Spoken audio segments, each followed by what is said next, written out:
નમસ્કાર વિદ્યાર્થી મિત્રો, હું શિરેશ્વરથી આપ સર્વનું તમારી પોતાની યુટ્યુબ ચેનલ ઓશન કોચિંગ ક્લાસીસમાં હાર્દિક સ્વાગત કરું છું. વિદ્યાર્થી મિત્રો, તમે જેની ખૂબ આતુરતાપૂર્વક રાહ જોઈ રહ્યા છો એ 2024ના વર્ષનું ધોરણ 10નું ગાલા અસાઇનમેન્ટ બુક સરસ મજાનું નવા રૂપ, રંગ અને ડિઝાઇન સાથે તમારા માટે આવી ચૂક્યું છે. વિદ્યાર્થી મિત્રો, આજના આ વિડીયોની અંદર આપણે ધોરણ 10 વિષય ગુજરાતી પ્રશ્નપત્ર નંબર 6 જેનો વિભાગ ડી નું સંપૂર્ણ સચોટ સોલ્યુશન આપણે મેળવવાના છે. વિદ્યાર્થી મિત્રો, આજે ગાલા અસાઇનમેન્ટ બુક છે ધોરણ 10 ની 2024ના વર્ષની, એ આ વર્ષે જે પ્રકાશિત થઈ છે એની અંદર 2025ના વર્ષનું બોર્ડનું જે પ્રશ્નપત્ર છે એનું આદર્શ સોલ્યુશન સાથે તમારા માટે આવી છે. અને એની સાથે સાથે વિદ્યાર્થી મિત્રો, તમને અલગ અલગ પાંચ વિષયના જે અલગ અલગ વિષયના પાંચ તમને પ્રેક્ટિસ પેપરો પણ તમને પ્રાપ્ત થઈ જવાના છે. એટલે બિલકુલ તમારે કોઈ ચિંતા કરવાની જરૂર રહેતી નથી. વિદ્યાર્થી મિત્રો, તમે તમારો જે અતૂટ વિશ્વાસ જે નવનીત પબ્લિકેશન ઉપર જાળવી રાખ્યો છે, એ જ તમારા અતૂટ વિશ્વાસને નવનીત પબ્લિકેશન દ્વારા પણ જાળવી રાખવાનું કામ કરવામાં આવી રહ્યું છે.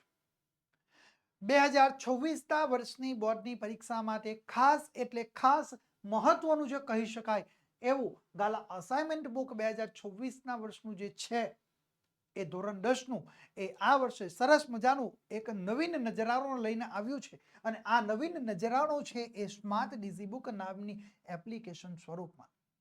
એની સાથે વિદ્યાર્થી મિત્રો, તમને પ્રાપ્ત થઈ જશે ફ્રી ઓનલાઈન આન્સર કી.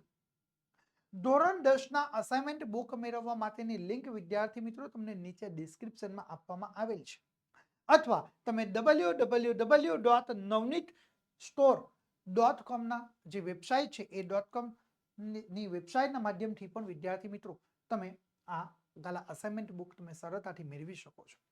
વિદ્યાર્થી મિત્રો, તમે તમારા કારકિર્દીના જે વર્ષો છે એ કારકિર્દીના વર્ષને ઉજ્જવળ બનાવવા માટે તમારે વિદ્યાર્થી મિત્રો આ ગાલા અસાઇનમેન્ટ બુક છે ધોરણ 10ની એ ખરીદવી જોઈએ. વિદ્યાર્થી મિત્રો, આ ધોરણ 10ની ગાલા અસાઇનમેન્ટ બુકની કિંમત છે માત્ર અને માત્ર 240 રૂપિયા.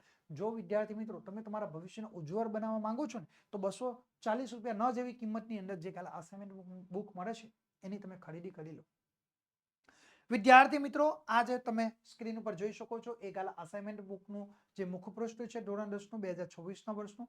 આ જે ગાલા અસાઇનમેન્ટ બુકના મુખપૃષ્ઠને તમે પાછળની તરફ ફેરવશો એટલે તમને અહીં આગળ એક QR કોડ તમને રહેલો જોવા મળશે. બરાબર, આ QR કોડને તમારે તમારી પાસે રહેલા મોબાઈલની મદદથી તમારે સ્કેન કરવાનું રહેશે. આ QR કોડને તમે તમારી પાસે રહેલા મોબાઈલની મદદથી સ્કેન કરો છો એટલે તમને ત્યાં આગળ એક એક્સેસ કોડ એન્ટર કરવાનો કહેવામાં આવશે. ત્યાં આગળ તમારે અહીં દર્શાવેલો જે એક્સેસ કોડ છે આ એક્સેસ કોડને તમારે એન્ટર કરવાનો રહેશે. બરાબર, આ એક્સેસ કોડ તમે ત્યાં આગળ એન્ટર કરશો એટલે તમારું સ્માર્ટ ડિઝીબુક નામની જે એપ્લિકેશન છે એ સ્માર્ટ ડિઝીબુક નામની એપ્લિકેશનમાં તમારું રજીસ્ટ્રેશન થઈ જશે અને તમે સરળતાથી એમાં સ્માર્ટ બુકની અંદર તમે શું કરો, તમારું લોગિન થઈ જશે. એની સાથે સાથે તમે એ સ્માર્ટ ડિઝીબુકનો તમે સરળતાથી ઉપયોગ કરી શકો છો. પ્લસ તમને વિદ્યાર્થી મિત્રો એની સાથે ફ્રી ઓનલાઈન આન્સર કી પણ તમને પ્રાપ્ત થઈ જશે. એપ્લિકેશન ડાઉનલોડ કરવા માટેની જે લિંક છે વિદ્યાર્થી મિત્રો એ તમને નીચે ડિસ્ક્રિપ્શનમાં આપવામાં આવી છે, અથવા તમે www.navneetstore.com જે વેબસાઇટના માધ્યમ દ્વારા પણ તમે એ એપ્લિકેશન સરળતાથી ડાઉનલોડ કરી શકો છો.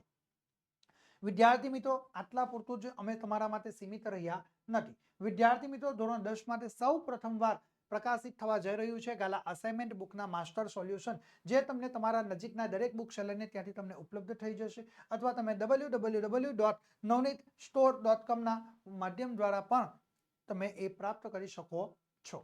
વિદ્યાર્થી મિત્રો, 2024ના વર્ષમાં જે ગાલા અસાઇનમેન્ટ બુકનું જેટલું મહત્વ રહ્યું છે એટલું જ મહત્વ 2024ની બોર્ડની પરીક્ષા માટે ગાલા 21 અપેક્ષિત પ્રશ્ન સંગ્રહનું મહત્વ પણ રહ્યું છે. તમને અલગ અલગ વિષયના અલગ અલગ કિંમતો પર તમને રહેલી જોવા મળશે. વિદ્યાર્થી મિત્રો, જે તમને ગાલા 21 અપેક્ષિત પ્રશ્ન સંગ્રહની એક વિષયની ખરીદી કરવી હોય કે સમગ્ર આખો સેટની ખરીદી કરવી હોય તો તમે તમારા નજીકના એ દરેક બુક સેલરને ત્યાંથી એ ખરીદી કરી શકો છો. વિદ્યાર્થી મિત્રો, આપણે વધુ સમય ન લેતા આપણે આપણા અભ્યાસ ઉપર આગળ વધીએ. જોઈએ 53 નંબરની સૂચના તમારા માટે સ્ક્રીન ઉપર છે. નીચે આપેલી પંક્તિઓનો આશરે 15 વાક્યોમાં તમારે અર્થ વિસ્તાર કરવાનો છે. શું? નીચે આપેલી પંક્તિઓનો આશરે તમારે 15 વાક્યોમાં તમારે અર્થ વિસ્તાર કરવાનો છે. બરાબર, હવે જુઓ, અર્થ વિસ્તારના કેટલા ગુણ છે? 4 ગુણ છે. હવે વિદ્યાર્થી મિત્રો ખાસ ધ્યાન રાખો, તમને અહીંયા આગળ 2 અર્થ વિસ્તાર આપેલા છે. આ એક અર્થ વિસ્તાર છે.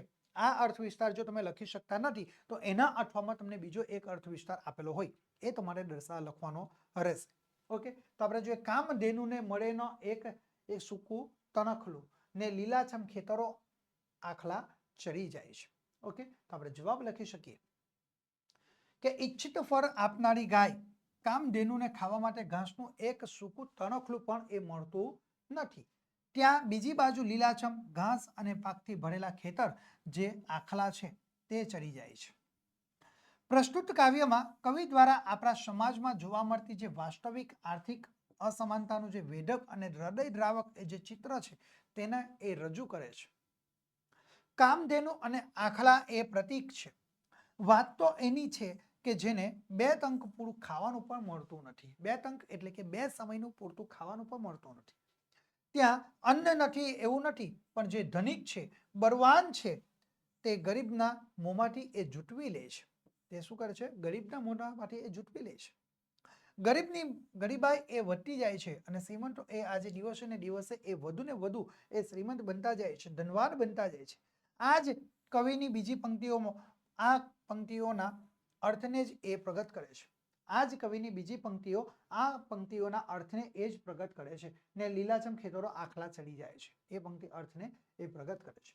છે ગરીબોના કુબામાં તેલનું ટીપું ડોહલું ને શ્રીમંતોની કબર ઉપર ઘીના દીવા થાય છે. આ રીતે સરસ મજાનો આપણે એ અર્થ વિસ્તાર લખી શકીએ છીએ. જો એ અર્થ વિસ્તાર તમે લખી શકતા નથી વિદ્યાર્થી મિત્રો તો એના અઠવામાં તમને અહીં આગળ બીજો એક અર્થ વિસ્તાર આપેલો છે એ તમે લખી શકો છો. અંતરથી અંતર વધ્યા થર થર ઘટ્યા ભાઈ દુનિયા બનતી સાંકડી અરર એ જ નવાય.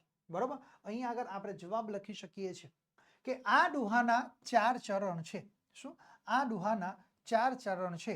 પહેલા ચરણમાં અંતરનો અર્થ છે મન અને હૃદય. પહેલા ચરણમાં અંતરનો અર્થ છે મન અને હૃદય. એક માણસના મન હૃદયથી બીજા માણસ વચ્ચેના મન અને હૃદયનું અંતર આજના સમયની અંદર એ દિવસે ને દિવસે વધ્યું છે. ભાઈ ભાઈ વચ્ચે, બાપ અને દીકરા વચ્ચે, મા બાપ અને સંતાનો વચ્ચે એક પ્રકારની આજના સમયની અંદર એક ખાઈ ઊભી થઈ છે. પરસ્પરના સ્નેહને ટકાવી રાખનારી સંવેદના એ દિવસે ને દિવસે એ લુપ્ત થઈ ગઈ છે. બીજી બાજુ બીજા ચરણમાં કહ્યું છે એમ સ્તર વચ્ચેના અંતર ઘટ્યું છે. શું કહ્યું છે? સ્તર વચ્ચેનું એક જગ્યા પરથી બીજી જગ્યા વચ્ચેનું અંતર છે આજના દિવસે ખૂબ ઘટી ગયું છે. અહીં અંતરનો અર્થ છે દૂરી. વૈજ્ઞાનિક ઉપકરણો તેમજ એ સુવિધાઓને કારણે દૂરના શહેરો, દૂરના દેશો વચ્ચેનું અંતર એ આજના દિવસે ખૂબ ઘટી ગયું છે, ખૂબ નજીક થઈ ગયું છે. દુનિયાના પેલા છેડે રહેતી વ્યક્તિ સાથે આપણે એ રૂબરૂ વાત કરી શકીએ છીએ. દુનિયા સાંકડી બનતી ચાલી છે. આ આજના સમયની એક નવાઈ પણ રહેલી આપણા માટે જોવા મળે છે. આમ હૃદયથી એ હૃદય વચ્ચે અંતર વધવાની વાત અને સ્થળ વચ્ચે અંતર વધવાની વાત આજના જમાનાની એક કરુણ વાસ્તવિકતા છે.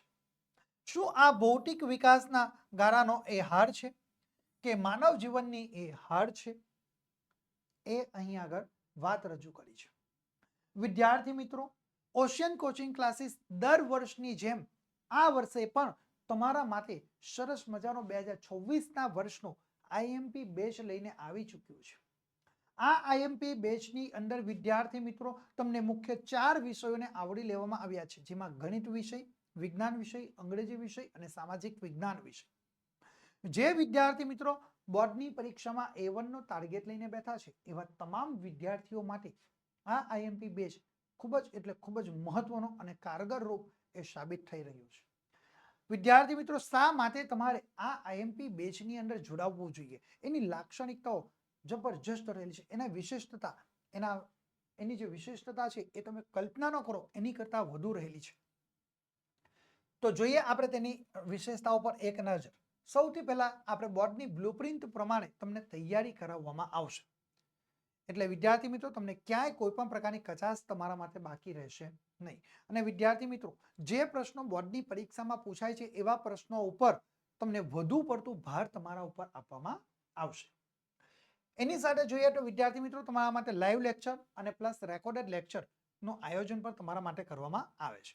એટલે તમને લાઈવ લેક્ચરની અંદર તમને કોઈ પણ પ્રકારની તકલીફ હોય તમે જણાવશો, એ તાત્કાલિક ધોરણે તમારું પ્રશ્નોનું નિરાકરણ લાવવામાં આવશે વિદ્યાર્થી મિત્રો. એટલે તમારે ક્યાંય કોઈ પણ પ્રકારે ચિંતા કરવાની જરૂર રહેશે નહીં. એની સાથે સાથે વિદ્યાર્થી મિત્રો આપણે જોઈએ તો આકર્ષક પ્રેઝન્ટેશન સાથે તમને સમજૂતી આપવામાં આવશે, જેથી કરીને તમે બહુ જ ઓછા સમયની અંદર, ખૂબ ઓછા સમયની અંદર બિલકુલ સરળતાથી અને સહેલાઈથી વધુ સારી રીતે અને વધુ સચોટ રીતે તમે સમજૂતી મેળવી શકો છો અને તમે યાદ રાખી શકો છો.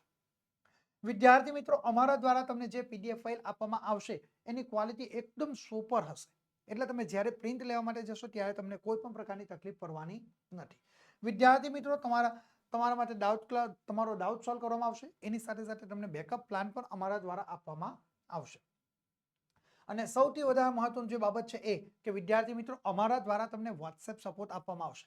એટલે તમને કોઈ પણ પ્રકારની નાનામાં નાની બાબત કે મોટામાં મોટી કોઈ બી ક્વેરી હોય તો તમે અમારા સુધી પહોંચાડશો તો તાત્કાલિક ધોરણે વિદ્યાર્થી મિત્રો તમારા પ્રશ્નોનું નિરાકરણ લાવવા માટેનો અમારા દ્વારા અથાગ પ્રયત્ન કરવામાં આવશે.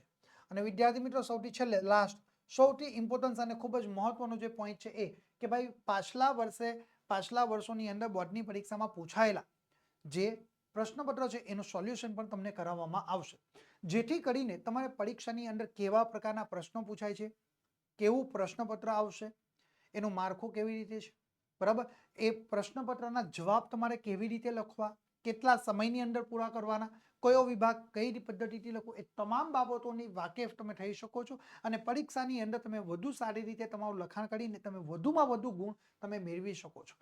વિદ્યાર્થી મિત્રો 2026ના વર્ષના જે આઈએમપી બેચ છે એ આઈએમપી બેચની અંદર જોડાવા માટેની એક વિષયની કિંમત છે માત્ર અને માત્ર 399 રૂપિયા કિંમત નક્કી કરવામાં આવી છે.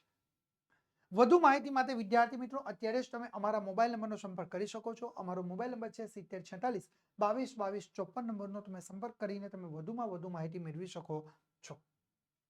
અથવા વિદ્યાર્થી મિત્રો તમે ઓશન કોચિંગ ક્લાસીસ તમે તમારા મોબાઈલના પ્લે સ્ટોરમાં જઈને ઓશન કોચિંગ ક્લાસીસની જે એપ્લિકેશન છે એ પણ સરળતાથી ડાઉનલોડ કરીને તમે વધુમાં વધુ તમારી જાતે તમે પ્રેક્ટિસ કરી શકો છો અને વધુમાં વધુ તમે અભ્યાસ કરી શકો છો.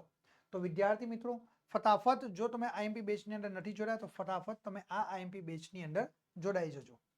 ચલો વિદ્યાર્થી મિત્રો આપણો અભ્યાસ આપણે આગળ વધારીએ છીએ. આગળની સૂચના તમારા માટે સ્ક્રીન ઉપર છે, જુઓ 54 નંબર કે તમારી શાળામાં યોજાયેલ 150મી ગાંધી જયંતિ પર પ્લાસ્ટિક મુક્ત ભારત અભિયાનનો એક અહેવાલ આશરે 100 શબ્દોમાં તમારે તૈયાર કરવાનો છે, જેના તમને 4 ગુણ મળવાપાત્ર થશે. કેટલા ગુણ મળવાપાત્ર થશે? 4 ગુણ તમને મળવાપાત્ર થશે.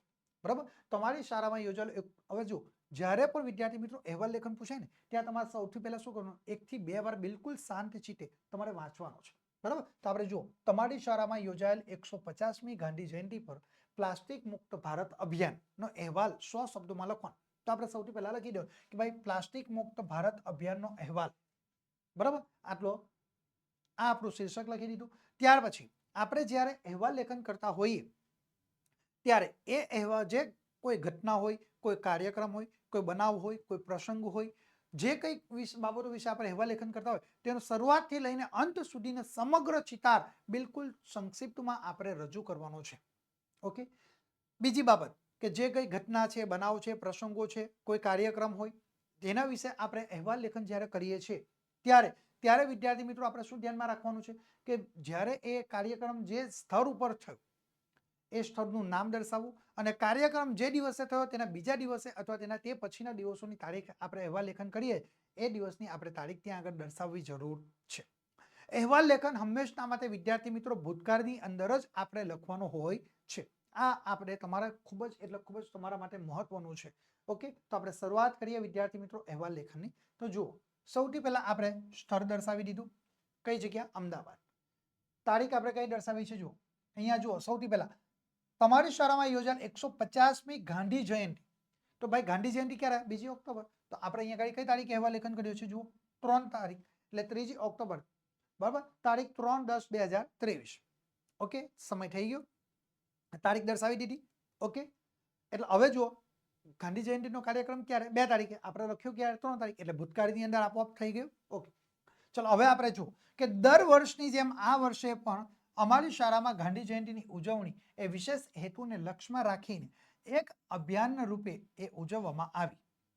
એ અભિયાન એ સામાજિક સ્વાસ્થ્યને એ નુકસાન પહોંચાડનાર પ્લાસ્ટિકના રોજિંદા ઉપયોગને દૂર કરવા અંગેનું હતું. ઓકે, પ્લાસ્ટિક મુક્ત ભારત અભિયાન. બરાબર, પ્લાસ્ટિક રોજિંદા ઉપયોગને એ દૂર કરવા બાબત. બરાબર. ત્યાર પછી પેરેગ્રાફ પાડીને લખવાનું કે શાળાના હોલમાં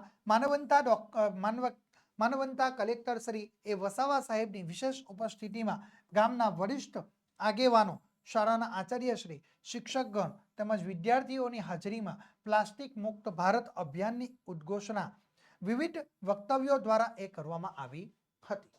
સરસ રીતે આપણે વિદ્યાર્થી મિત્રો અહીં આગળ એ લખાણ કરવાની શરૂઆત કરવાની છે. ત્યાર પછી આપણે આગળ લખવાનું કે કલેક્ટર શ્રી વસાવા સાહેબે એમના અધ્યક્ષ શ્રીના પ્રવચનમાં કહ્યું, બરાબર, એમના અધ્યક્ષ સ્થાને જે પ્રવચન કરવા માટે એમને કહેવામાં આવ્યું ત્યારે એમણે કહ્યું કે ભાઈ જળ, વાયુ, અવાજ તેમજ અનેકવિધ પ્રદૂષણોમાં આજે વિશ્વભરમાં પ્લાસ્ટિક પ્રદૂષણ દિવસે ને દિવસે એ માથું ઉચક્યું છે. પ્લાસ્ટિક એ જમીનમાં ઓગળતું નથી. એને બાળવામાં આવે તો એમાંથી ઉત્પન્ન થતો એ ઝેરી વાયુ એ પૃથ્વી પરના વાતાવરણને એ પ્રદૂષિત કરે છે અને જીવ માત્રનું એ સ્વાસ્થ્ય એ બગાડે પણ છે. આચાર્યશ્રીએ કહ્યું કે ઘર વપરાશ તેમજ માર્કેટમાં પ્લાસ્ટિકનો ઉપયોગ એ આજે દિવસે ને દિવસે વધ્યો છે. ઘરનો કચરો પ્લાસ્ટિકની કોથળીમાં ભરીને લોકો બહાર અથવા જાહેરમાં ફેંકે પણ છે. આજે ભેગા થયેલા કચરાનો એ નાશ કેવી રીતે કરવો એ એક વિગત પ્રશ્ન આપણા સૌ માટે એ બની ચૂક્યો છે. જો કે હવે એ દામણમાં ભેળવીને રોડ બનાવવામાં એ પ્લાસ્ટિકનો ઉપયોગ દિવસે ને દિવસે થઈ રહ્યો છે એવી માહિતી પણ એ આચાર્યશ્રીએ આપી. જુદા જુદા વક્તાઓને પોતાના પ્રસંગોચિત એ વક્તવ્યો પણ આપ્યા. સૌએ પ્લાસ્ટિકનો ઉપયોગ નહીં કરવાનો એ અને પ્લાસ્ટિક મુક્ત ભારત એ અભિયાનમાં પોતપોતાનો એ કે કિંચિત જે પોતપોતાનો શ્રેષ્ઠ કિંચિત ફાળો આપવાનો તેમણે સૌ કોઈએ એ સંકલ્પ કર્યો. વિદ્યાર્થીઓએ ઘર તેમજ શાળામાં તેમજ સામાજિક ક્ષેત્રે એ પ્લાસ્ટિકનો ઉપયોગ ન કરવાનો એ સંકલ્પ કર્યો અને સૌ સંકલ્પો સાથે એ છૂટા પડ્યા. આ રીતે વિદ્યાર્થી મિત્રો આપણે સરસ મજાનો અહીં આગળ એ અહેવાલ લેખન કરી શકીએ છીએ. એની સાથે વિદ્યાર્થી મિત્રો આપણે આગળ જોઈએ, આપણો અભ્યાસ વધારીએ તો 55 નંબરની સૂચના તમારા માટે છે. સૂચના આપવામાં આવી છે કે નીચે આપેલા ગદ્યખંડનો આશરે ત્રીજા ભાગમાં તમારે સંક્ષિપ્ત કરીને તેને યોગ્ય શીર્ષક આપવાનું છે. પરીક્ષાની અંદર તમને 4 ગુણની અંદર આ સંક્ષેપીકરણ પૂછે. હવે વિદ્યાર્થી મિત્રો સંક્ષેપીકરણ હોય ત્યારે કેટલીક બાબતો ધ્યાનમાં રાખવાની તે આપણે જોઈએ. તો સૌથી પહેલા તો વિદ્યાર્થી મિત્રો જે પેરેગ્રાફ આપવામાં આવ્યો છે ને એને 1 થી 2 વાર બિલકુલ શાંત ચિત્તે તમારે વાંચવાનું છે. બરાબર, એ પેરેગ્રાફ વાંચો એટલે આપોઆપ એ પેરેગ્રાફની અંદર કેન્દ્રમાં શું છે એ તમને આપોઆપ સમજ પડશે. એ તમારું શીર્ષક થઈ જશે વિદ્યાર્થી મિત્રો. ત્યાર પછી સંક્ષેપીકરણની અંદર એકના એક વાક્ય 2-3 વાર આવતું હોય, વારંવાર પુનરાવર્તન થતું હોય તો એવા વાક્યને દૂર કરવું જોઈએ. એના અન્ય ઉદાહરણો દર્શાવેલા હોય તો એ ઉદાહરણોને પણ આપણે દૂર કરવું જોઈએ વિદ્યાર્થી મિત્રો. અહીંયા આગળ જે સંક્ષેપીકરણ કરીએ છીએ ત્યારે આપણે શું કરવાનું છે તો ભાઈ જે લંબાણપૂર્વકના વાક્યો હોય, મુશ્કેલી ભરેલા વાક્યો હોય, બરાબર, એવું આપણે લખાણ કરવાનું નથી. સીધી સાદી અને સરળ શૈલીની અંદર આપણે તેનું લખાણ કરવાનું હોય. બરાબર, અને વાક્ય રચના બહુ વધુ પડતી લંબાણપૂર્વકની ન હોતા એ ટૂંકા સ્વરૂપની હોવી જોઈએ. બરાબર, બિનજરૂરી બાબતો હોય તેને આપણે દૂર કરવી અને જરૂરી છે એ જ બાબતોનો આપણે ઉલ્લેખ કરવો જોઈએ. ઓકે, તો આપણે જોઈએ કુદરતમાં ફરતી વખતે માણસને કેવો આનંદ આવે છે એના ઉપરથી એનામાં સુખી થવાની ક્ષમતા કેટલી છે તે આપણે જાણી શકાય છે. માણસ મૂળભૂત રીતે એક પ્રાણી છે અને પ્રાણીઓનું સાચું સ્થાન એ કુદરતમાં છે. પાંજરામાં રહેલું પક્ષી એ સલામત જરૂર છે પરંતુ એને જેવા જ બીજા કુદરતમાં ઉડતા ગાતા પક્ષીઓ જેવું એ સુખી નથી હોતું. જે વ્યક્તિ ઉગતા કે આથમતા સૂર્યનું સૌંદર્ય, ચાંદની રાતની શીતળતા, સુમસામ રાતનું સંગીત, ઊંચા ઊંચા પર્વતોની ભવ્યતા, વહેતા ઝરણાનો એ કલરવ, હવાનો મધુર સ્પર્શ કે ભીની માટી એ સોરમ માણી શકે નહીં તે એટલા પ્રમાણમાં સુખી થવાની ક્ષમતા ગુમાવી દે છે. સુખી સ્વભાવની વ્યક્તિ એ ધનવાન હોય કે નિર્ધન કુદરતના સૌંદર્ય અને ભવ્યતાને જોઈને એ આનંદ વિભોર થઈ જાય છે. કોના દ્વારા આ પેરેગ્રાફ આપવામાં આવ્યો છે? મોહમ્મદ માકન દ્વારા આ વાત રજૂ કરવામાં આવી છે. ઓકે, તો આપણે અહીં આગળ જે શીર્ષક છે એને આપણે કેન્દ્રમાં લઈ શકીએ તો ભાઈ કુદરતમાં ફરતી વખતે, બરાબર, કુદરતમાં ફરતી વખતે, બરાબર, એ આપણે અહીંયા ગાડી કુદરત એ આપણા કેન્દ્રની અંદર આપણને રહેલું છે તો આપણે લખી શકીએ કે ભાઈ કુદરતી સુખ એ આપણે કેન્દ્ર સ્થાને છે એટલે આપણું એ શીર્ષક આપણે આપ્યું કે ભાઈ કુદરતી સુખ, બરાબર. અને આપણે જવાબ લખવાનો પેરેગ્રાફ પાડીએ કે ભાઈ માણસ એ મૂળભૂત રીતે આનંદ તેમજ એ સુખની શોધ કરતું પ્રાણી છે. એના સુખનો આધાર એ કુદરત ઉપર છે. માણસ નિર્ધન હોય કે ધનવાન એ કુદરતના સૌંદર્ય અને ભવ્યતાને જેટલા માણી શકે તેટલો જ તે સુખી છે. સરસ મજાનો આ જવાબ લખીને આપણે પરીક્ષાની અંદર પૂરેપૂરા ગુણ મેળવી શકીએ છીએ. ઓકે, તો વિદ્યાર્થી મિત્રો આ રીતે આપણે સંક્ષેપીકરણ કરવાનું હોય. ઓકે, ચલો આપણે આગળ જોઈએ વિદ્યાર્થી મિત્રો. એ પહેલા વિદ્યાર્થી મિત્રો અમારી પાસે જે ધોરણ 10નું 2024ના વર્ષનું જે ગાલા અસાઇનમેન્ટ બુક જે પ્રકાશિત થયું છે એ ગાલા અસાઇનમેન્ટના તમામ વિષયના પ્રશ્નપત્રના સોલ્યુશન અમારી પાસે પીડીએફ સ્વરૂપમાં એ ઉપલબ્ધ છે, બરાબર. જો દરેક વિદ્યાર્થી મિત્રો તમારા માટે અમારી પાસે ગાલા અસાઇનમેન્ટ બુકના તમામ વિષયના તમામ પ્રશ્નપત્રના સોલ્યુશનની પીડીએફ ફાઇલ અમારી પાસે ઉપલબ્ધ છે. જો વિદ્યાર્થી મિત્રો તમારે આ તમામ પ્રશ્નપત્રના સોલ્યુશનની પીડીએફ ફાઇલ મેળવવી હોય તો અત્યારે જ તમે અમારા મોબાઈલ નંબરનો સંપર્ક કરી શકો છો. અમારો મોબાઈલ નંબર છે 7046 22 22 54 નંબર ઉપર સંપર્ક કરીને તમે વધુ માહિતી મેળવી શકો છો અથવા તમે તમારા મોબાઈલના પ્લે સ્ટોરમાં જઈને ઓશિયન કોચિંગ ક્લાસીસની એપ્લિકેશન છે એ એપ્લિકેશનના માધ્યમ દ્વારા પણ વિદ્યાર્થી મિત્રો તમે આ જે ગાલા અસાઇનમેન્ટ બુકના તમામ વિષયના સોલ્યુશનની જે પીડીએફ ફાઇલ છે એ બિલકુલ તમે સરળતાથી તમે મેળવી શકો છો. વિદ્યાર્થી મિત્રો હવે તમને એવો પ્રશ્ન થશે કે સર આ સોલ્યુશનની પીડીએફ ફાઇલ લઈને ફાયદો શું? જબરજસ્ત તમને બેનિફિટ છે વિદ્યાર્થી મિત્રો, કારણ કે તમારી બોર્ડની એક્ઝામ હવે ખૂબ નજીક છે. જો વિદ્યાર્થી મિત્રો તમે તમામ વિષયના પ્રશ્નપત્રોને તમે સોલ્વ કરવા માટેનો પ્રયત્ન કરશો તો લગભગ તમારો એ સમય 1 મહિના જેવો સમય તમારો એમ જ નીકળી જશે. તો તમને વાંચવા માટે સમય બહુ ઓછો પડશે અને એની સાથે સાથે તમારા સ્કૂલનું ટ્યુશનનું બધું જ કામ તમારી પાસે આવશે તો તમે એ કામ કરી શકવાના નથી. એટલે વિદ્યાર્થી મિત્રો તમારી પાસે જો આ સોલ્યુશનની પીડીએફ ફાઇલ હશે તો માત્ર અને માત્ર તમારે તૈયારી કરવાની રહેશે. અને જે વિદ્યાર્થી મિત્રોએ પોતે બોર્ડની પરીક્ષામાં A1 નો ટાર્ગેટ રાખ્યો છે એવા વિદ્યાર્થીઓ માટે આ સોલ્યુશનની પીડીએફ ફાઇલ ખૂબ જ મહત્વની સાબિતરૂપ થઈ રહી છે. તો વિદ્યાર્થી મિત્રો ફટાફટ તમે આ ગાલા અસાઇનમેન્ટ બુકના તમામ વિષયના જે પ્રશ્નપત્રના સોલ્યુશનની પીડીએફ ફાઇલ અમારી પાસે ઉપલબ્ધ છે જે તમે ઝડપથી મેળવી લેજો અને પરીક્ષામાં તમે સારામાં સારા ગુણ મેળવી શકો છો. ચલો આપણે આપણા અભ્યાસને આગળ વધારીએ વિદ્યાર્થી મિત્રો. સૂચના તમારા માટે આગળ છે 56 નંબરનો પ્રશ્ન. સૂચના આપી છે ગમે તે એક વિષય પર આપેલા મુદ્દાને આધારે આશરે 250 શબ્દોમાં તમારે શું કરવાનું છે? નિબંધ લેખન કરવાનો છે જેના તમને 8 ગુણ મળવાપાત્ર થશે. કેટલા ગુણ મળવાપાત્ર થશે? 8 ગુણ વિદ્યાર્થી મિત્રો તમને મળવાપાત્ર થશે. ઓકે, તો સૌથી પહેલા વિદ્યાર્થી મિત્રો નિબંધ લેખન કરવાનું હોય ત્યારે કેટલાક બાબતો તમારે ધ્યાનમાં રાખવાની છે, બરાબર. કેટલીક બાબતો મુદ્દાઓ છે જે તમારે ધ્યાનમાં રાખવાના. સૌથી પહેલું તો વિદ્યાર્થી મિત્રો તમને જે વિષય આપવામાં આવ્યો છે આ વિષયને તમારે શું કરવાનું છે? એ વિષયને કેન્દ્રમાં રાખીને તમારે એના ઉપર લખાણ કરવાનું છે. આ જે વિષય છે એને જ કેન્દ્રમાં રાખવાનું છે, વિષયથી તમારે વિમુખ થવાનું નથી. એટલે કે આ વિષયથી તમારે દૂર જવાનું નથી, આ વિષયની ઉપર જ તમારે લેખન કરવાનું છે. બીજો મુદ્દો કે ભાઈ તમે અહીંયા આગળ જે દર્શાવેલા જે મુદ્દાઓ છે, બરાબર, જે મુદ્દા છે એ તમામ મુદ્દાઓને તમારે શું કરવાનું છે? તમારી પાસે રહેલી જે મૌલિકતાનો ભરપૂર માત્રામાં તમારે ઉપયોગ કરવાનો છે. તમારી પાસે રહેલી તમારી જે મૌલિકતા છે ભરપૂર માત્રામાં તમે એનો ઉપયોગ કરો. જેટલી મૌલિકતા વધુ તેટલા તમને ગુણ વધુ મળવા પાત્ર થાય. ઓકે, એટલે બે મુદ્દા થયા. વિષયથી વિમુખ ન થવું જોઈએ, તમારે તમારી મૌલિકતાનો ભરપૂર માત્રામાં ઉપયોગ કરવાનો છે. વિદ્યાર્થી મિત્રો ત્રીજો મુદ્દો છે કે તમારે બિનજરૂરી વધુ પ્રમાણમાં પેરેગ્રાફ હોવા જોઈએ નહીં, જરૂરિયાત કરતા વધુ પેરેગ્રાફ રાખવા નહીં. ઓકે, ચોથો મુદ્દો છે કે તમારા જે વાક્ય રચના છે એ બિલકુલ સીધી સાદી અને સરળ શૈલીની અંદર હોવી જોઈએ અને એ વાક્ય રચના ટૂંકાણપૂર્વકની હોવી જોઈએ. ઓકે, આગળનો જે મુદ્દો છે એ વિદ્યાર્થી મિત્રો કે ઘણા બધા વિદ્યાર્થીઓ શું કરે છે? પેરેગ્રાફ નહીં પરંતુ પોઈન્ટ પાડીને લખે. મુદ્દાઓ ફટાફટ પોઈન્ટ પાડશે અને ફટાફટ લખે, બરાબર. તો એવી રીતે તમારે લખાણ કરવાનું હોય નહીં.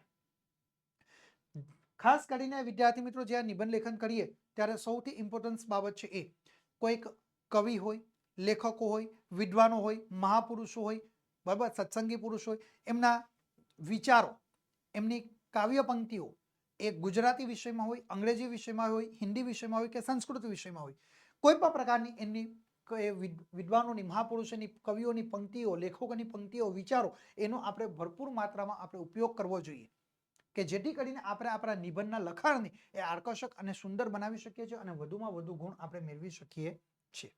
નિબંધ લેખન કરીએ ત્યારે આપણા અક્ષરો સ્વચ્છ અને સુંદર હોવા જોઈએ વિદ્યાર્થી મિત્રો. નિબંધ લેખનની અંદર વધુમાં વધુ તમારે છેકછાક કરવાનું હોતું નથી, જરા પણ તમારે છેકછાક કરવાનું નથી, બરાબર. એટલે સ્વચ્છ અને સુંદર રીતે તમારે નિબંધ લેખન કરવાનું હોય છે.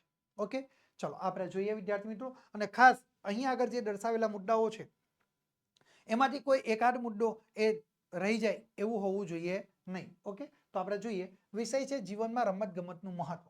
એના મુદ્દા છે પ્રસ્તાવના, રમતગમત સહજ તેમજ સ્વાભાવિક, રમતગમતથી સ્વાસ્થ્યની જાળવણી, રમતગમતની આપણા મન ઉપર અસર, રમતગમત વડે સ્થપાતા એ આંતરરાષ્ટ્રીય સૌહાર્દ અને વિશ્વ શાંતિ, અને છેવટે ઉપસંહાર.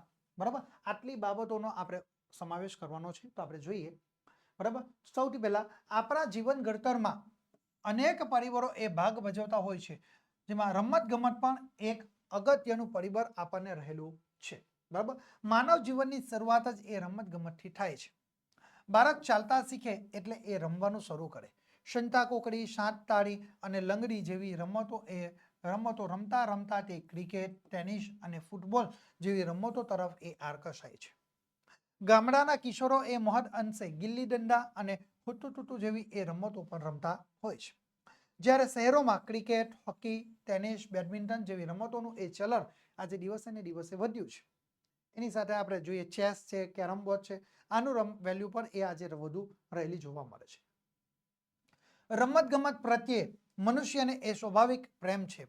સભ્યતા અને સંસ્કૃતિના વિકાસની સાથે માનવની એ ખેલ વૃત્તિએ એ નવી નવી રમતો એ શોધી કાઢેલી પણ જોવા મળે છે. આગળ આપણે લખી શકીએ કે રમતગમતથી એ તંદુરસ્તી મળે છે. રમતગમતના પ્રતાપે અંગે અંગમાં તાજગી અને ચૈતન્ય એ ઉભરાય છે. સ્વસ્થ શરીરમાં જ એ સ્વસ્થ મન એ નિવાસ કરે છે. સરસ મજાની પંક્તિઓનો આપણે ઉપયોગ કરી શકીએ કે ભાઈ સ્વસ્થ શરીરમાં જ એ સ્વસ્થ મનનું એ નિવાસ કરે છે. સ્વસ્થ મન એ સદાય આશાભર્યું રહે છે. સાચો રમતવીર એ જીવનને પણ એ રમત સમજી એ ખેલદિલી પૂર્વક એ જીવે છે. રમત ગમત દ્વારા યશ અને ધન પણ પ્રાપ્ત થાય છે. કેટલાય ક્રિકેટવીરો એ ક્રિકેટ મેચની કમાણી વડે એ સાધન સંપન્ન બની ગયા છે. જેમાં આપણે જોઈએ ફૂટબોલ, ટેનિસ, બોક્સિંગ કે કુસ્તી વગેરેની સ્પર્ધાઓમાં વિશેષ સિદ્ધિ મેળવનારા એ રમતવીરો એ અઢળક સંપત્તિ પણ પ્રાપ્ત કરે છે. આજે રમત ગમત પ્રત્યેની આપણી જે દ્રષ્ટિ એ ખૂબ જ વિશાળ બની ગઈ છે, જેમાં ક્રિકેટ, હોકી, ફૂટબોલ અને ટેનિસ જેવી રમતોની આંતરરાષ્ટ્રીય સ્પર્ધાઓ દ્વારા આજે વિશ્વમાં એકતા અને વિશ્વ બંધુત્વની ભાવના એ વિકસી છે. આમ વિશ્વ શાંતિ માટે રમત ગમતનું વિશેષ એ મહત્વ છે. ચારિત્ર ઘડતરમાં પણ એ રમત ગમતનું વિશિષ્ટ સ્થાન આપણને રહેલું છે, જેની અંદર આપણે શિસ્ત, સાહસ, સંયમ, સહિષ્ણુતા, સહકાર અને ખેલદિલી જેવા ઉત્તમ ગુણો એ ખીલવવામાં એ રમતગમત અનન્ય ભાગ એ આપણને ભજવતું જોવા મળે છે. યુવા પેઢીના એ વ્યક્તિત્વના ઘડતરમાં રમતગમતનો એ ફાળો એ નાનો સૂનો ફાળો નથી. રમતગમતનો મનુષ્યના જીવનની અંદર અમૂલ્ય ફાળો એ આપણને રહેલો જોવા મળે છે. વિદ્યાર્થી મિત્રો, ગઈકાલે આપણે જોઈએ તો મહિલા ક્રિકેટ ટીમે વિશ્વ કપ એ જીતી ગઈ છે, જેનાથી આપણે એક શીખ મેળવી શકીએ છીએ કે મહિલાઓ પણ એ પુરુષની સમોવડી બની ગઈ છે. એટલે રમત ગમતની અંદર મહિલાઓને એક સરસ મજાનું એક નવું પ્લેટફોર્મ મળી ગયું છે વિદ્યાર્થી મિત્રો. એ પ્લેટફોર્મના માધ્યમથી તમે ખૂબ સારી એવી તમે તમારા જીવનની અંદર પ્રગતિ સાધી શકો છો. ઓકે, ચાલો આપણે આગળ જોઈએ વિદ્યાર્થી મિત્રો. આપણો વિષય છે એના 8માં વિદ્યાર્થી મિત્રો તમને બીજો એક વિષય પૂછાશે. એના 8માં આપણે જોઈએ તો મારો પ્રિય તહેવાર. એના આપણે મુદ્દા જોઈએ. સૌથી પહેલો મુદ્દો કે પ્રસ્તાવના. આપણા તહેવારો, નવરાત્રીનું ધાર્મિક મહત્વ, નવરાત્રીની ઉજવણી, તહેવાર પ્રિય હોવાનું કારણ અને ઉપસંહાર. ઓકે, તો આપણે જોઈએ. પેરેગ્રાફ પાડીને તમારે લખવાનું છે કે દરેક દેશની પ્રજાને પોતાના આગવા તહેવારો હોય છે. સંસ્કૃતમાં કવિએ કહ્યું છે કે ઉત્સવા ખલુ એ પ્રિયા માનવા. બરાબર, આ સરસ મજાની આપણે સંસ્કૃત ભાષાની અંદર એક વાક્ય આપણે લખી શકીએ છીએ કે પ્રજા ખરેખર એ ઉત્સવ પ્રિય હોય છે. ઉત્સવા ખલુ પ્રિયા માનવા, એટલે કે ખરેખર પ્રજા ખરેખર એ ઉત્સવ પ્રિય હોય છે. તેમાંય ભારતના લોકોને તહેવારોની ઉજવણી કરવાનું સૌથી વધારે ગમે છે. એક ધારા જીવનથી આપણે કંટાળીએ નહીં, તે માટે તહેવારોનું આયોજન કરવામાં આવેલું હોય છે. આપણે દર વર્ષ બરાબર આપણે વર્ષ દરમિયાન જન્માષ્ટમી, ગણેશ ચતુર્થી, પર્યુષણ, સ્વાતંત્ર્ય દિન, પ્રજાસત્તાક દિન, નવરાત્રી, દશેરા, દિવાળી, ઉત્તરાયણ, શિવરાત્રી, રામનવમી, નાતાલ, હોળી, ઈદ વગેરે જેવા તહેવારો આપણે ઉજવણી કરીએ છીએ અથવા ઉજવતા હોઈએ છીએ. આટલા બધા તહેવારો એ દુનિયાના બીજા કોઈ દેશમાં એ ઉજવાતા જોવા મળતા નહીં હોય. ધાર્મિક તહેવારો આપણે ધર્મની જે ભાવનાને એ પોષે છે, ધાર્મિક ભાવનાઓને પોષે છે. સામાજિક એ વ્યવહારો આપણા અરસપરસ્પરના સંબંધોમાં એ મીઠાશ લાવે છે. રાષ્ટ્રીય તહેવારો આપણી રાષ્ટ્ર ભાવનાને એ વિકસાવે છે. મને ધાર્મિક તહેવારો એ ગમે છે અને એમાંય નવરાત્રી એ મારો પ્રિય તહેવાર પણ છે. નવરાત્રી એ આપણા સૌ કોઈનો પ્રિય તહેવાર છે. નવરાત્રીનો તહેવાર એ આસો સુદ એકમથી આસો સુદ નોમ સુધી એ ઉજવાય છે, એટલે કે 9 દિવસ સુધી તે નવરાત્રી ઉજવણી કરવામાં આવે છે. આ તહેવારની ઉજવણી પાછળ એક ધાર્મિક માન્યતા પણ રહેલી છે. દેવોને એ રંજાડનારા મહિષાસુરને એ મારવા અંબા માતાએ તેની સાથે એ 9 દિવસ સુધી યુદ્ધ કર્યું હતું અને 10મા દિવસે માતાજીને હાથે એ મહિષાસુરનો એ વધ થયો. તેની ખુશીમાં નવરાત્રી એ ઉજવાય છે. મહિષાસુરના વિનાશમાં માનવીની અંદર રહેલા એ એટલે કે 6 શત્રુઓ એ કામ, ક્રોધ, લોભ, મોહ, મદ અને મત્સરનો એ નાશ કરવાનો એ ગૃધાર્થ પણ આપણને રહેલો જોવા મળે છે. નવરાત્રી વિશે બીજી પણ એક માન્યતા પ્રચલિત છે કે ત્રેતા યુગમાં ભગવાન રામે રાક્ષસ રાજ રાવણ સાથે યુદ્ધ કરી તેનો સંહાર કર્યો હતો. તેની યાદમાં એ નવરાત્રીનો તહેવાર એ ઉજવવામાં આવે છે. વિદ્યાર્થી મિત્રો, આપણો ભારત દેશ એ ધાર્મિક માન્યતા ધરાવનારો દેશ પણ છે. આસુરી અસત્ય તત્વો સામે દેવી એ સત્ય તત્વોનો એ વિજય થયો. આથી લોકો એ 9 દિવસ સુધી એ શક્તિની આરાધના કરે છે. કેટલાક લોકો 9 દિવસ એ નકોરડા ઉપવાસ કરે છે. આઠમના દિવસે માતાજીને નૈવેદ્ય ધરાવે છે. લોકો 9ના દિવસે એ હવન પણ કરે છે. 9 દિવસ સુધી એ અનેરું ધાર્મિક વાતાવરણ આપણને સર્જાતું પણ જોવા મળે છે. નવરાત્રીમાં ઠેર ઠેર મંડપો બાંધવામાં આવે છે. આ મંડપોમાં માતાજીની સ્થાપના કરવામાં આવે છે. તેમાં દીવો અને ધૂપ પણ કરવામાં આવે છે. શ્રદ્ધા અને ભક્તિપૂર્વક એ માતાજીની આરતી પણ કરવામાં આવે છે. આરતીને અંતે પ્રસાદ વહેંચાય છે. માતાજીના ગરબા ગવાય છે. ગામડાઓમાં અને શહેરોની શેરીઓમાં એ ઠેર ઠેર પરંપરાગત શેરી ગરબાઓનું આયોજન પણ કરવામાં આવે છે. જો કે શહેરોમાં નવરાત્રીના તહેવારોમાં વેપારી વૃત્તિ પેશી ગઈ છે. આજે શહેરની અંદર નવરાત્રીના તહેવારની અંદર એક પ્રકારની વેપાર વૃત્તિ એ ફેલાઈ ગઈ છે. ઠેક ઠેકાણે એ સંગીત મંડળીઓને બોલાવવામાં આવે છે. ગાયક કલાકારો એ મધુર કંઠે ગરબા અને રાસ જ નહીં એ ફિલ્મી ગીતો પણ ગાય છે. એમના સહાયકો એ વાજિંત્રોના સુર અને તાલથી એ રમઝટ જમાવે છે. યુવાનો, યુવતીઓ અને બાળકો એ સુંદર વેશભૂષામાં સજ્જ થઈને એ ગરબે ઘૂમે છે. રોશનીની ઝાકમઝોર અને યુવાનોની એ દાંડિયા રાસની રમઝટ જોવા લોકોના ટોળે ટોળા ત્યાં આગળ ઉમટી પડે છે. મોડી રાત સુધી એ દાંડિયા રાસની રમઝટ જામે છે. ગરબાના એ રસિયાઓમાં એ અભૂતપૂર્વ એ હર્ષોલ્લાસ એ જોવા મળે છે.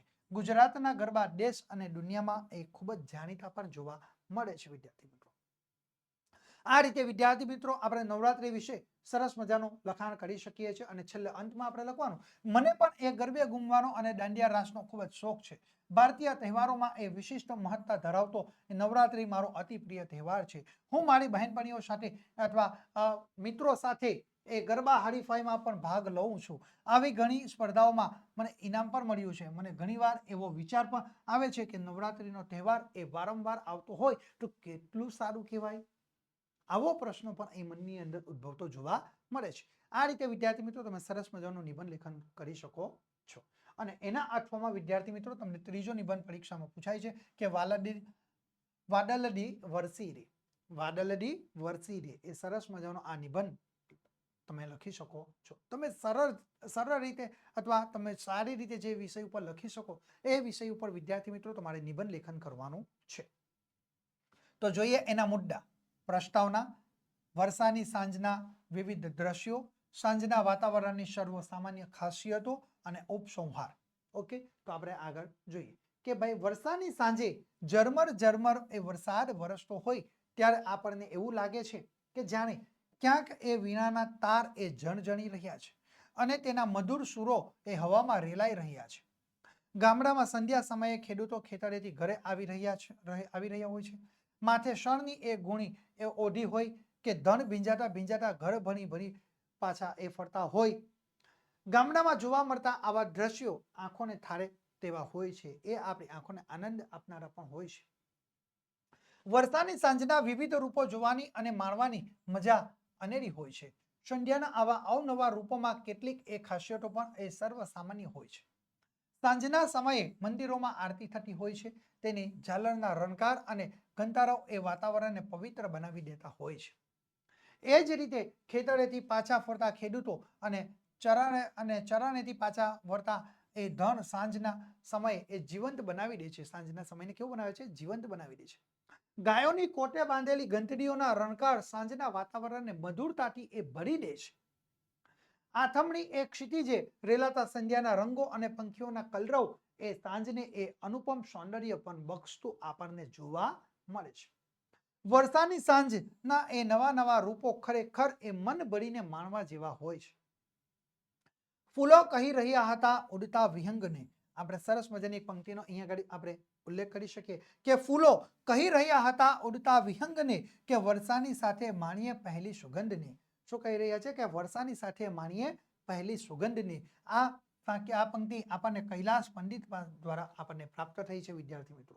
અને આપણે ફરી પાછું પેરેગ્રાફ પાડીને લખવાનું કે દિવસભર પ્રવૃત્તિમય રહેવા માટે જેમ તાજગીભરી સવાર આવશ્યક છે તેમ દિવસભર કામકાજમાં એ વ્યસ્ત રહ્યા પછી વિસામો લેવા માટે સાંજ પણ એ જરૂરી બને છે. ઋતુએ સવાર અને સાંજના એ નવા રૂપો એ પ્રગટે છે. તેમાં પણ વર્ષા ઋતુની દરેક સાંજના સ્વરૂપમાં એ વિવિધતા આપણને જોવા પણ મળે છે. અને વર્ષા ઋતુમાં સંધ્યા સમયે ક્યારેક એ પૂર્વ દિશામાં મેઘધનુષ્ય દેખાય છે. ગગનમાં પસરી રહેલી સંધ્યાની લાલીમાં એ વચ્ચે એ સપ્તરંગી એ મેઘધનુષ્ય અનેરી આભા રચે છે. પ્રકૃતિની આ ભવ્ય રમ્ય એ લીલા અબાલ વૃદ્ધ સૌને હરખ ઘેલા એ બનાવી દે છે. એક સાંજે આકાશમાં ઘનઘોર વાદળા એ ઘેરાય. જોતામાં એ રાતના જેવું એ અંધારું છવાઈ ગયું. વીજળીના ચમકારા અને વાદળોના એ ગરગરાટ થવા લાગ્યા. એટલામાં જોરદાર પવન ફૂંકાવા લાગ્યો અને ધોધમાર વરસાદ તૂટી પડ્યો. ચારેય બાજુ દોડધામ મચી ગઈ. શાળાએથી છૂટેલા વિદ્યાર્થીઓ અને કચેરીએથી છૂટેલા કર્મચારીઓ જલ્દી ઘર ભેગા થવા એ રઘવાયા બની ગયા હતા. વરસાદની એવી જોરદાર હેલી વરસી રહી હતી કે એમાં છત્રી અને રેનકોટનું તો શું ગજું. ઠેર પાણી ભરાવા લાગ્યા. રસ્તે ચાલતા વાહનો એ ખોટકાઈ પડ્યા. રસ્તે રઝળતા ઢોર એ વરસાદથી બચવા માટે કોઈક છાપરાની નીચે એ આશરો લેવા લાગ્યા.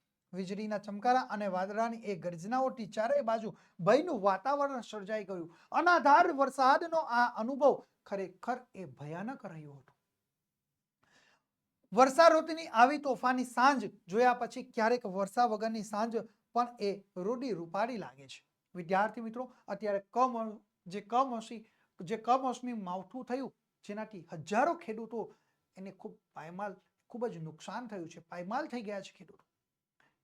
ઘણા લોકોને આ વર્ષા ઋતુનો જે સંધ્યાનો સમય છે એ ખૂબ આહલાદક લાગતો હોય, પરંતુ કમોસમી માવઠું થવાથી ખેડૂતોની જે આ જગતનો તાજ છે એ ખેડૂત એ ખૂબ દુઃખી થઈ જાય છે. એ વાત અહીં આગળ આપણને બંધ બેસતી લાગે છે. વિદ્યાર્થી મિત્રો, ધોરણ 10ના નવા અપડેટ મેળવવા માટે તમે અત્યારે જ અમારા વોટ્સએપ ગ્રુપની અંદર જોડાઈ જજો. વિદ્યાર્થી મિત્રો, કોર્સને લગતી વધુ માહિતી મેળવવા માટે અત્યારે જ તમે અમારા મોબાઈલ નંબરનો સંપર્ક કરી શકો છો. અમારો મોબાઈલ નંબર છે 7046222254 નંબર ઉપર તમે સંપર્ક કરીને વધુમાં વધુ તમે ગુણ મેળવી શકો છો.